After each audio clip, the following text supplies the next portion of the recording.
In today's video, I'll be showing you how to get Dinosaur Universe mod menu, and it's working on both iOS and Android.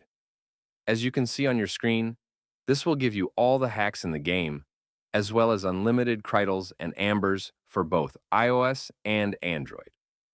I have a bunch of options right here, such as unlock all dinosaurs, unlimited cridles and ambers, instant upgrades, and much more.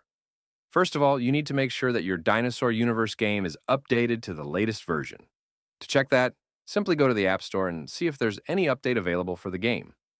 If not, then you are good to go.